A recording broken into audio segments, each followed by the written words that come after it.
In the smog of a smoky night, with no moon in sight, vanished some weeks ago since a massive volcanic cluster erupted halfway around the world.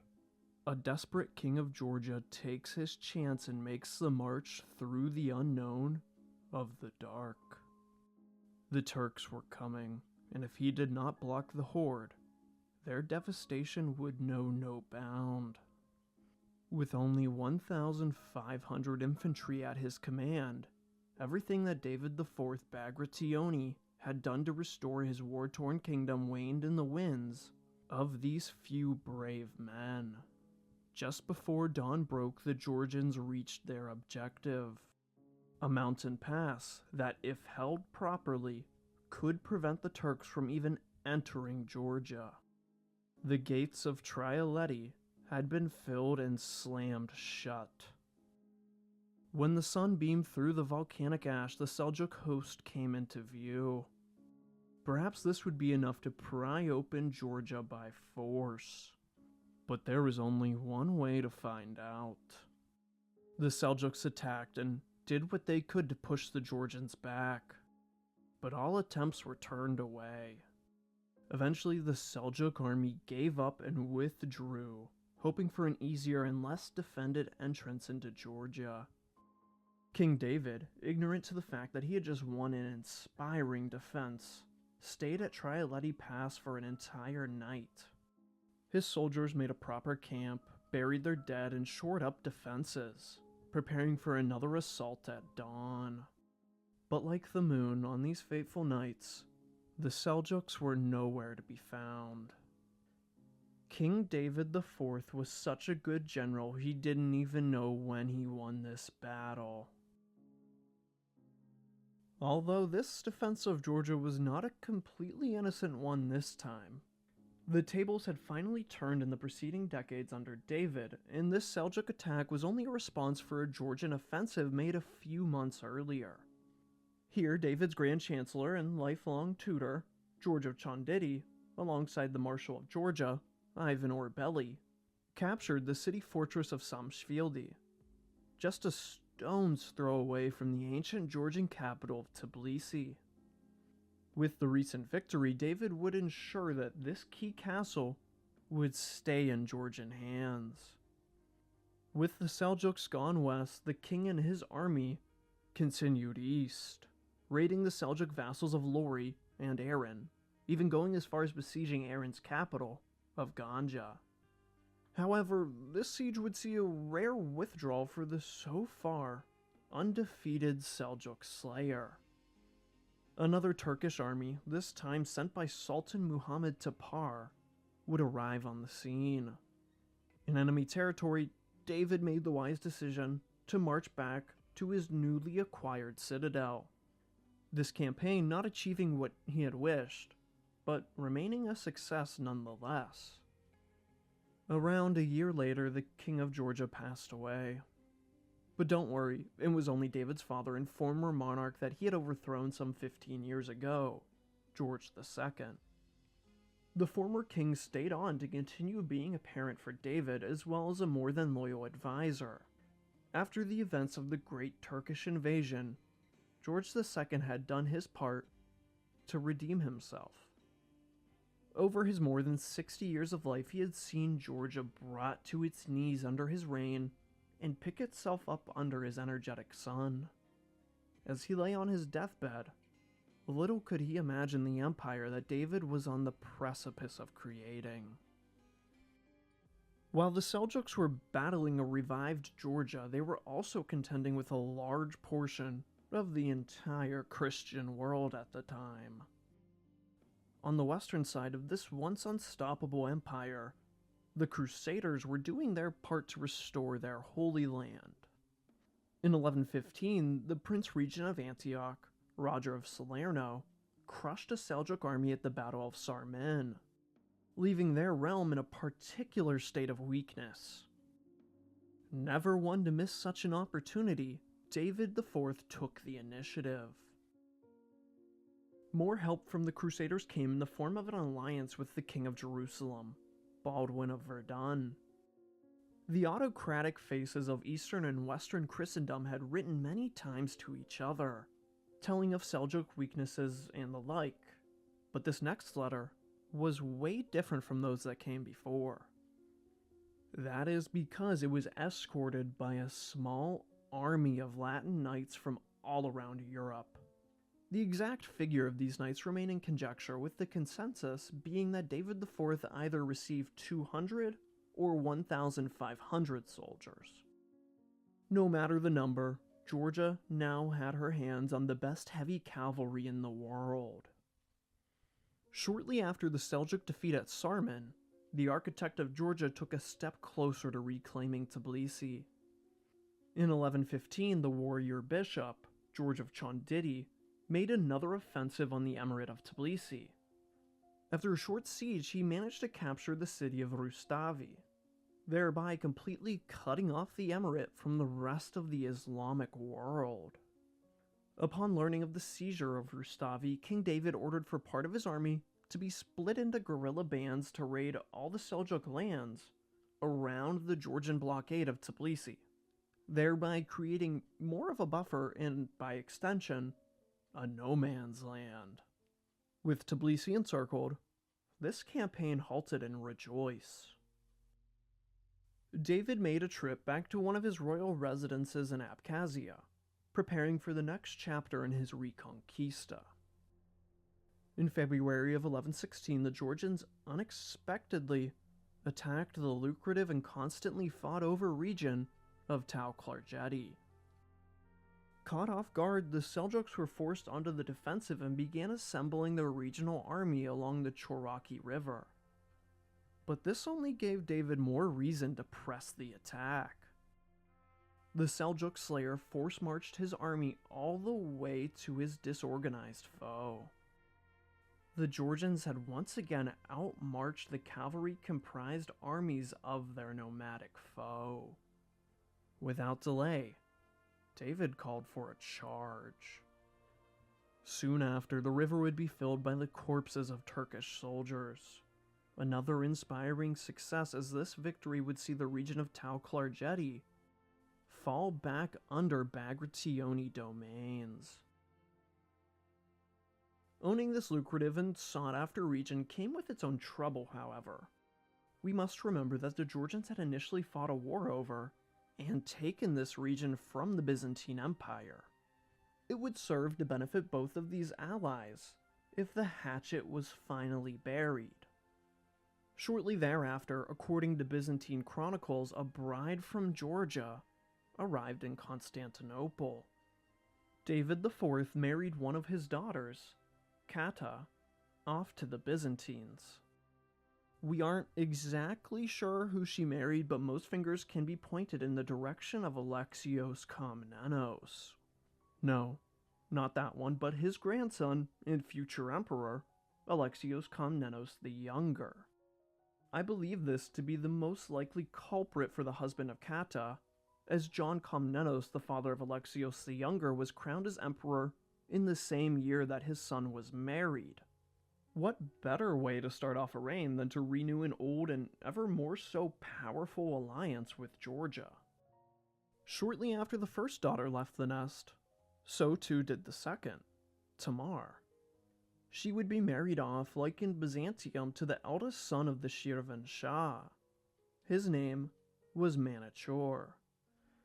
Together, these two daughters would be called the luminaries of the West and the East, shining the light of Georgian influence far past its own borders. But this second marriage to the future Shirvan Shah was not made without a crooked smile. Shirvan was still technically a vassal of the Seljuks and had continued paying the yearly tribute. The shrewdness of this political marriage cannot be understated. In the following year, the Crown Prince of Georgia, Demetrius Bagrationi, was challenged by his father to earn his stripes. At the age of 24, Demetrius would lead his own campaign on Shirvan. He exceeded even the expectations of David, winning multiple battles, raiding nearly to the Caspian coast, and taking the border fortress of Gishi before returning home with wealth unimaginable. Having earned his place, Prince Demetrius became a permanent fixture in the army. Peace was made with these new in-laws after the prince's return. With Shirvan's showed their new trapped position between war and alliance with the Seljuks and the Georgians, David was finding success in his own campaign against a Seljuk vassal, this one being from the previously raided kingdom of Lori. The city of Lori itself was besieged and their king, whose name was also David, not the fourth but the second, surrendered to the king of Georgia. For this, and because he was a distant cousin of the Bagrationi, he was treated fairly and continued governing a reduced portion of his former possessions, as a Georgian vassal. With another success under the Bagrationi belt, the situation only improved in 1118, when the Seljuk Sultan died. After this, the Seljuks entered into another period of civil war and division, with the sons of the previous Sultan, Mahmud II, coming to rule over the western domains bordering Georgia, while the younger brother of the dead Sultan, Ahmad Sanjar, took over the eastern territories. From now on out, the Eastern Sultan would be co-ruler alongside 6 other men during his 40-year reign, all of which would, in reality, take orders from him. Some of the Georgian nobility, seeing the new weaknesses of their arch-nemesis, grew overconfident in their own abilities. Just to the west of Trialeti Pass, a nobleman by the name of Bekshen-Jekeli, the governor of Javaketi, was killed in combat, and his army was nearly destroyed. With this single major defeat in 2 decades, a Darbazi was held in Kutaisi. Nearly all of the nobles, their mouths soured by the recent loss of one of their own, were willing to surrender on contractual terms to the Seljuks. They had lost so many during this seemingly endless war, and could not stomach one more defeat. King David rejected all such cowardice offers of peace, and convinced his nobles to stay on his side. The war was so close to being won, but one more defeat like this just might make all of Georgia turn on its most beloved king. To make up for the recent setback, David decided that the only way to get the nobles fully back onto his side was to crush another Seljuk host personally. This he did a few weeks later at the Battle of the Araxes River. However, this name is slightly misleading. This fight actually occurred on one of the many tributaries of the Araxes, of which we are totally unsure of the location. Regardless, the Georgian king managed to maneuver his army in such a way so that the Seljuks were once again encamped on and pushed into a flowing river in the middle of the rainy season. Here, another stream would be filled by Turkish corpses as King David won another resounding victory. David followed this up by besieging Agarata Fortress, inching ever closer to Tbilisi. Where it had taken his own grandfather, King Bagrat IV, 3 months to take hold of this vital castle, it would only take his grandson the better part of a day. Eventually, Agarata Fort would be given as a fief to the marshal, Ivan Orbeli, something that would end up coming back to bite Georgia. Having avenged the death of Bekshen-Jekeli, the Georgian nobility fell back into place at the side of their warrior king. Finally, with all the pieces set and the plans falling exactly into place, it was time for King David Bagrationi to play his trump card. Near the end of 1118, David and his right-hand man, George of Chonditi, started their journey to the far north of the Caucasus region.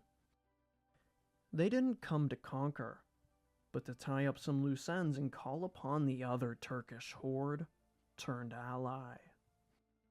After meeting the in-laws for the first time in a decade, The Cuman-Kipchak Confederation was to join the war on the Georgian side. But there was one problem in both of their ways. An old ally who David had betrayed for the very alliance he needed the most. The Alans.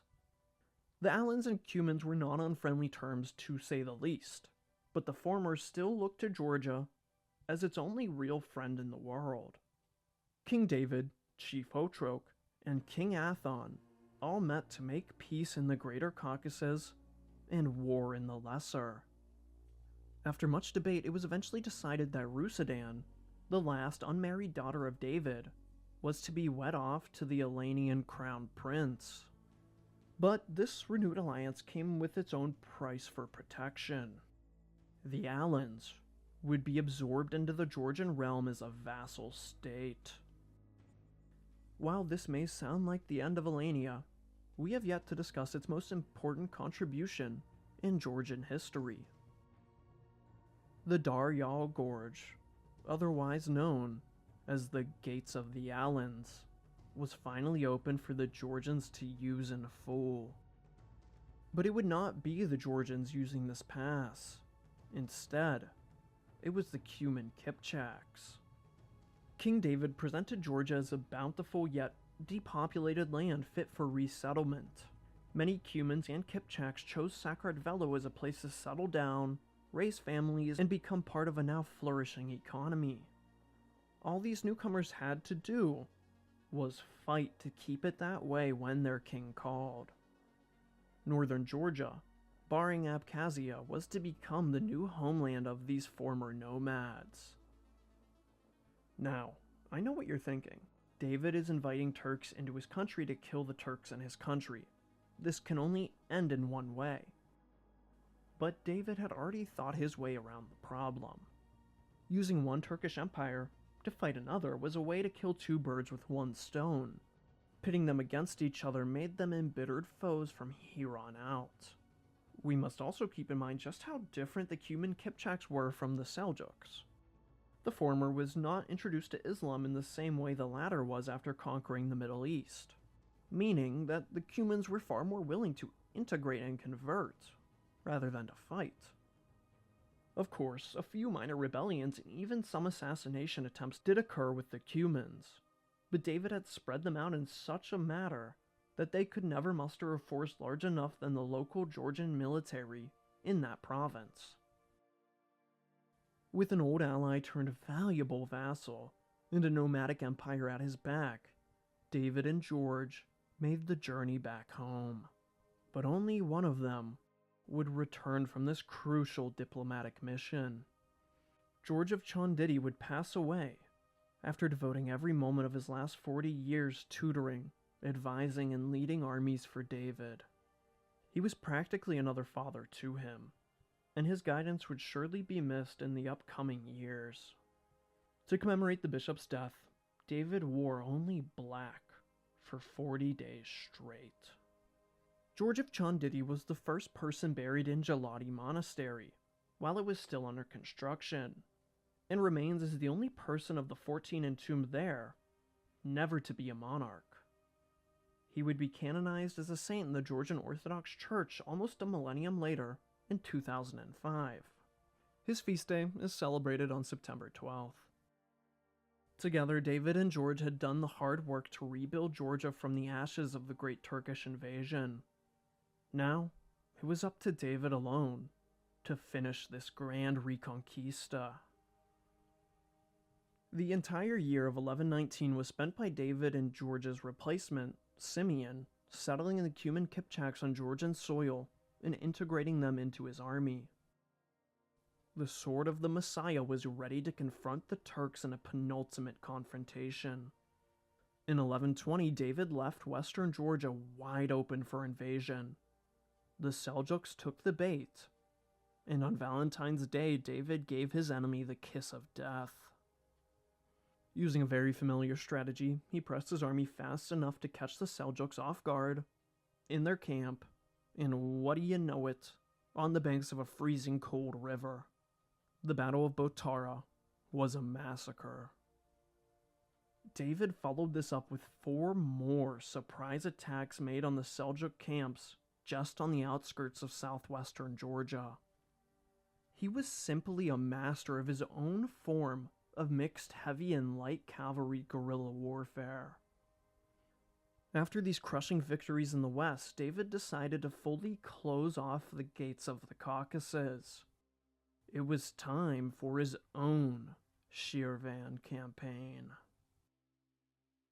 While Crown Prince Demetrius had seen a great victory and had taken Gishi in his own campaign, David was simply looking to remove one man from the equation to put another in.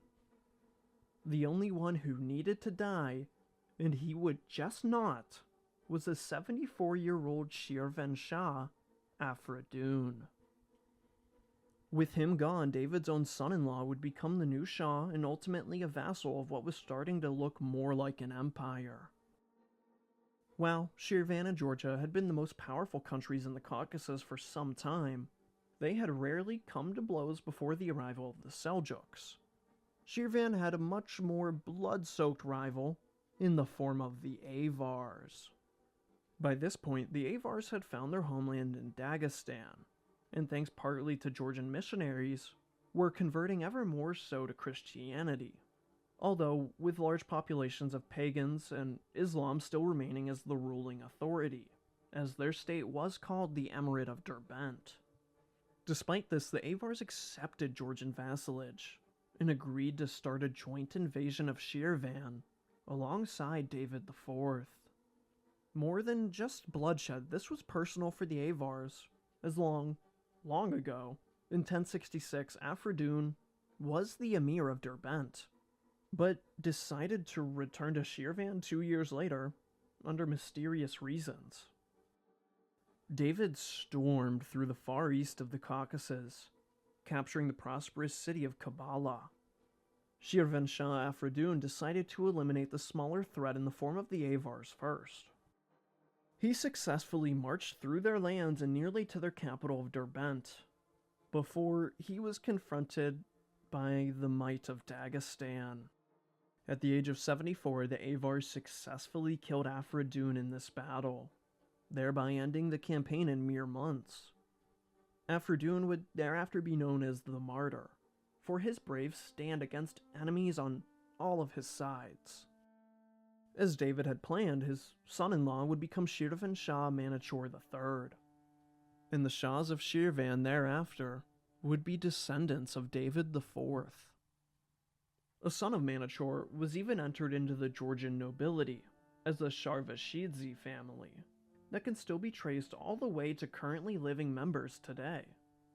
Manachor proved loyal to David and ruled Shirvan alongside Princess Tamar for 40 years, dedicating most of his life to being a patron of the arts.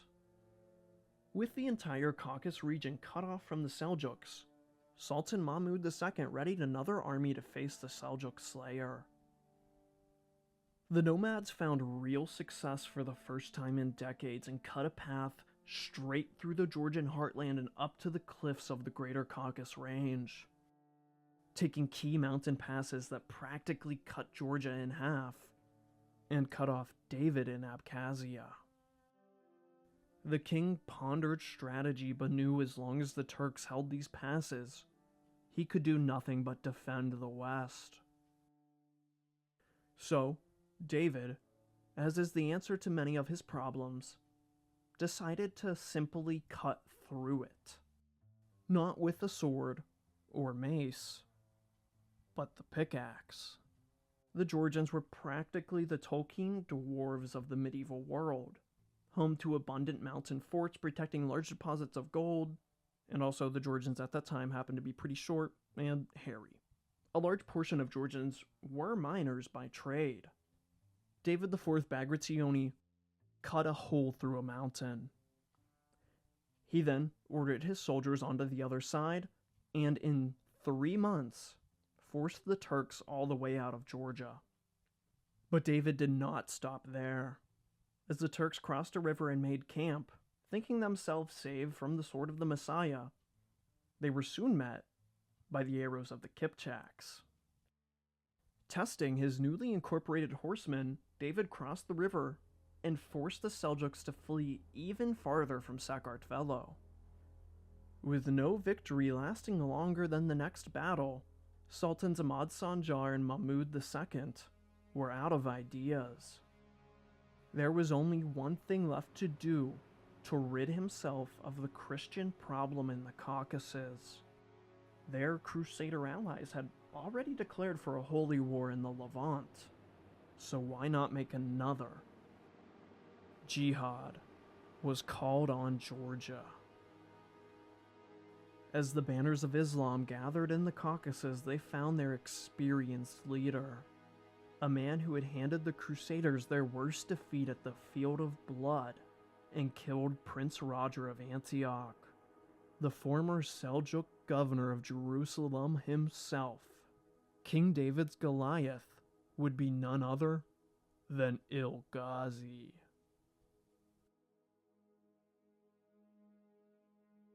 With thousands of men from all over the realm at his disposal, this was believed to be the largest Seljuk invasion in Georgian history.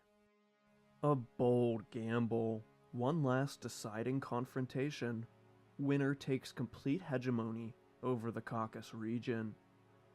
In a valley with wooded hills on either side set almost perfectly between Trialeti and Tbilisi, the utterly outnumbered King David chose his battlefield wisely. As always, he would keep his army concealed from view, taking every advantage he could get. The might of the Islamic coalition was a sight to behold, made up of a swarm of regional vassals ranging from Armenians to Caspians, and of course, the notorious Turkish missile Cav.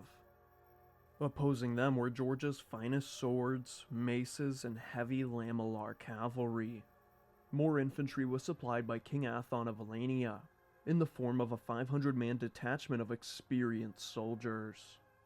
Acclimated to fighting the might of the Cuman Kipchaks, they now fought alongside. Making up the rest of the infantry was a detachment from Shirvan, as well as some Armenian mercenaries, who had more than enough reason to join this fight. The Seljuk horse archers were to be met by Cuman Kipchaks of similar quality.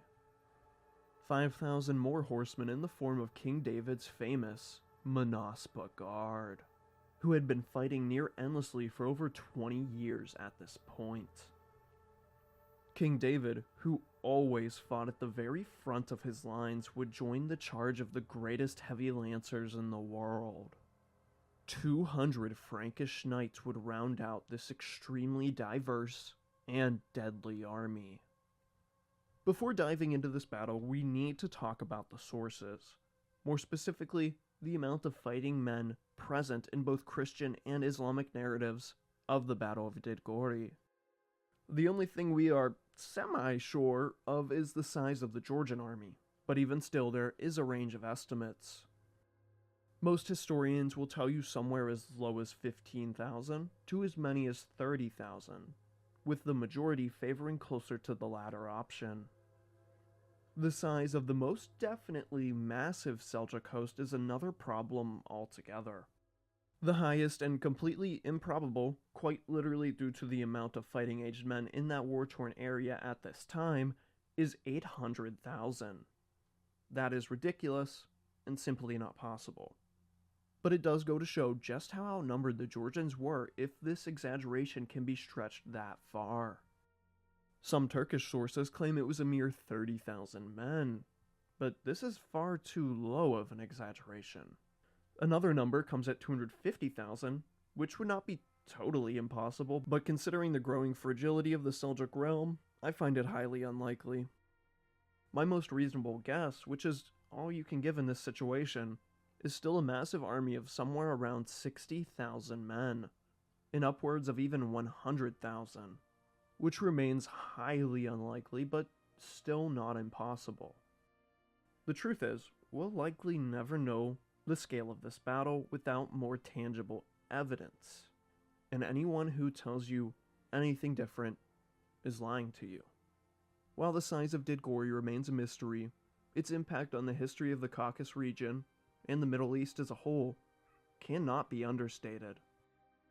David, a master of guerrilla warfare and ambush, would put these abilities on full display on the biggest stage of his military career. Before the battle could even begin, a small group of Kipchaks arrived at the Seljuk camp. Proclaiming their desertion, they were quickly met by the leaders of the Islamic coalition. They ensured that the Georgian army was still a few days' march away, soothing the nerves of these generals. Until they reached for their bows in a simultaneous motion and shot down the entire command structure of the Seljuk horde, with the exception of Ilghazi himself. As the Kipchaks quickly rode away, Ilghazi mustered the whole army, who had seen this entire affair go down, to action. They followed the fleeing Kipchaks, who ducked into a nearby valley, and as Ilghazi turned the corner, he realized he had just fallen into a trap. What appeared to be the entire Georgian army was now within earshot. King David, with assistance from his nomadic allies, had just concocted one of the greatest feigned retreat ambushes in history. The Georgian line they now faced was complemented by nearly all of the Kipchaks present that day, with the infantry supporting just behind them. At the very front, of course, was the Frankish lances, who David hoped would shatter the Seljuk center. The only thing absent from this formidable surprise army was the king himself, nor was the crown prince in sight. Too far to turn back now, Ilghazi took his chance and charged at his enemy, picking up speed and delving ever deeper into that wooded valley. As Kipchak arrows softened the Seljuks, the Frankish lances hit home and Turkish sabers clashed on either side. While the center lines on both sides did manage to hold, this would not last as King David IV appeared from the forest closest to where the Seljuks had entered the valley. Calling the soldiers of Christ with an inspiring speech, his elite Manaspa guard crashed into the Seljuks, nearly cutting off their retreat. As the Seljuk army turned to face this new ambush, a volley of arrows appeared at their backs. To complete the encirclement on the opposite side of the valley, Prince Demetrius sprung from the hills with a few thousand Georgian heavy cavalry and Kipchak mounted missiles.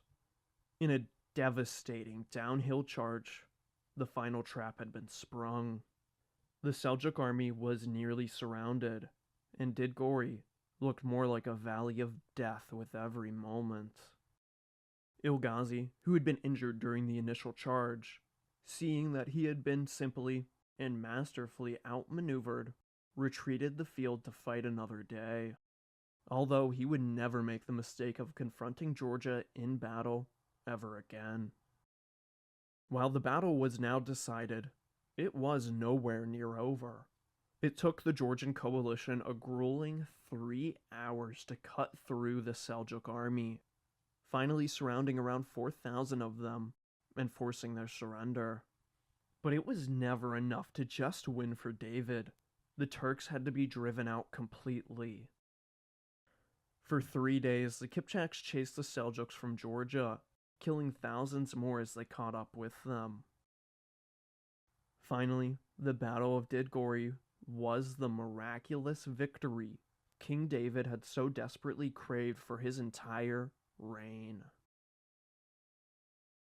After nearly 50 years of strife and turmoil, the Seljuk threat could no longer challenge Georgia.